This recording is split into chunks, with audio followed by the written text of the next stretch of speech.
Welcome to Sniblet number 12. We're really kind of picking up from where we left off last week. Yeah. The Bible teaches that there are divine purposes for marriage. Understanding God's purposes gives us a clear path towards oneness. Last week we argued we believe the first purpose for marriage is to reflect the unity of God. Today, the second purpose for marriage is to make an impact on the next generation. So what does that look like, making an impact? Yeah. Oh, I love this. I love it because it means our marriages are about more than just us. And there's something very liberating about that. Our marriages are designed to outlive us and move forward. We need to be moving forward with that thinking in mind at all times. Mm-hmm. Yeah. Go back in time. We want to take you back in time on a field trip to the beginning. The mandate from God to the first couple, Adam and Eve. It's in Genesis 1:28. And so the audience there, God is speaking to Adam and Eve and said, God blessed them, and God said to them, be fruitful and multiply, fill the earth and subdue it. And as you do, rule over the fish of the sea, the birds of the sky, over every living thing that moves on the earth. Now, part of this is he's commanding Adam and Eve to procreate, to be fruitful and multiply. But this is also a mandate to every one of their descendants. Which is us. Yeah. But it's more than just procreation. It's also the idea of multiplying godliness into the next generation as well, to be intentional with that.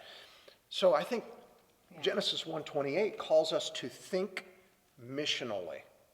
Yeah. So let's develop that. You know, God makes it clear that we impact our world through generations that outlive us. It's at first with our own children, but then with our grandchildren, our great-grandchildren, our stepchildren, adopted children, foster children, children that we teach in Sunday school classes, all the children that we are around. It's ongoing. So whether we realize it or not, we are shaping the next generation. Right. Yeah. Maybe wrongly, but we are shaping the next generation. And we've got to be aware of that. So how can we be intentional? Yeah. Well, I think if God intends that our marriages shape the next generation, which that's what we're fighting to believe here, then we need to realize that we are answering questions, unspoken questions, all the time around us. Like, who is God? What is he like? What does it mean to be a man or a woman? How should I be thinking about myself? What's my purpose? Why am I here? On and on and on. Your marriage is shaping the next generation emotionally, relationally, physically, spiritually, sexually, all the time, in all ways. Yeah. That is happening. Right. And it's kind of overwhelming.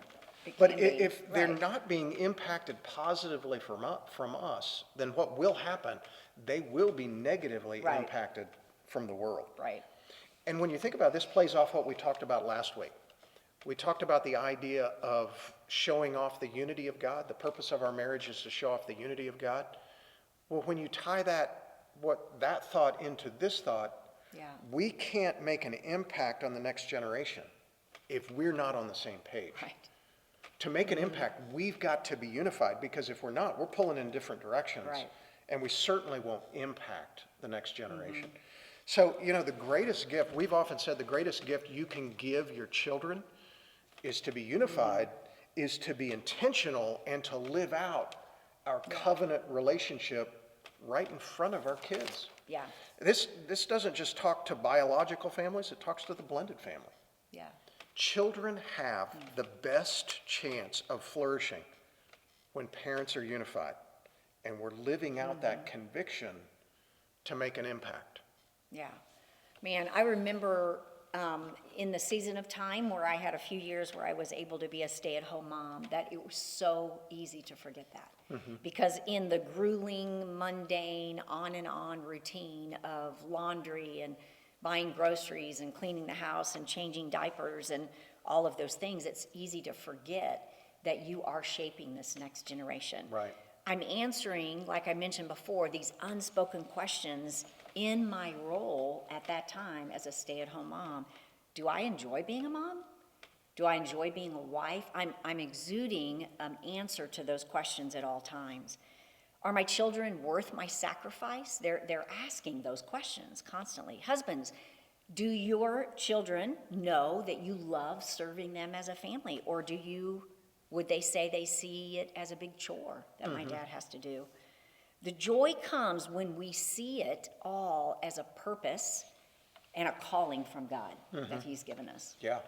You know, I think there's always the bigger story outside the smaller story. Right. And I think the bigger question that needs to be answered, do you love me? Are you shaping me? Do you love God? I think that bigger question is answered in the smaller mundane things of Right, life. it is, but we forget that. We Yeah. do. We lose our ball in the weeds, so to speak. Yeah, I think of Deuteronomy chapter 6, verses 5 through 7, because I think what God would argue for is the classroom for influence is the mundane things of life. yeah, So so let me much. read to you chapter 6, verses 5 through 7 of Deuteronomy.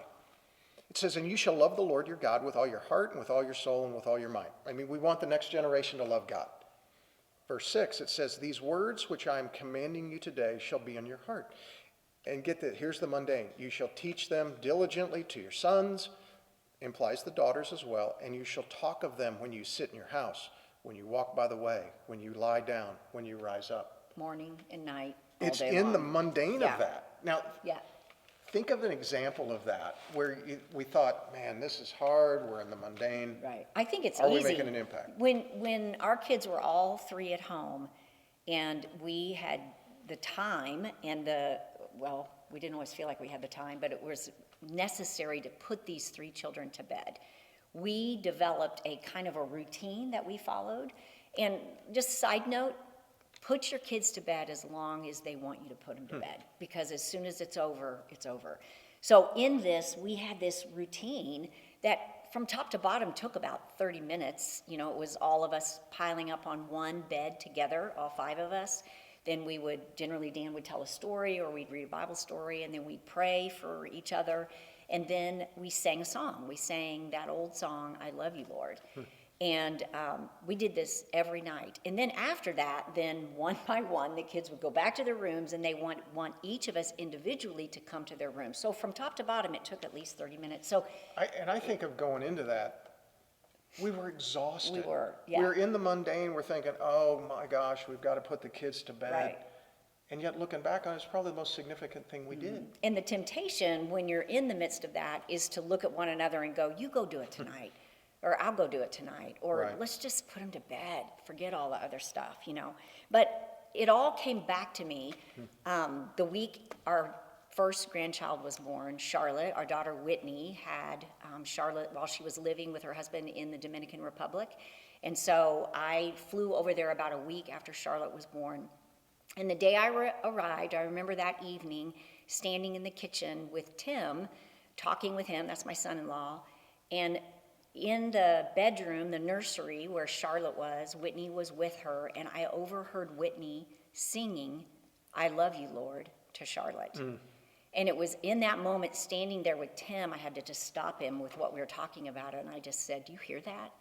And I had tears in my eyes, and that was where I knew that I had been a part of having a lasting impact. Yeah. And so that's why we do the mundane, the routine, the when you lie down and when you rise up, because we have a greater vision that we are impacting the next generation. Yeah. And it's so hard in the midst of it. You're so exhausted, Yeah. you're distracted to think Yeah. this little mundane thing isn't going to impact, and yet it's the thing that It is does. the greatest impact. Yeah. So, you know, we have often said if our marriage is only face to face, well, we're losing sight of the fact. Yeah. We're probably That- going to self-destruct. Well, yeah. And our marriage isn't meant to just be face to face. Right. Our marriage is meant to be shoulder to shoulder. Right.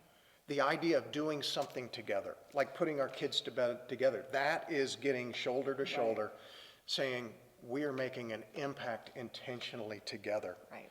And so evaluate. What are you doing shoulder to shoulder?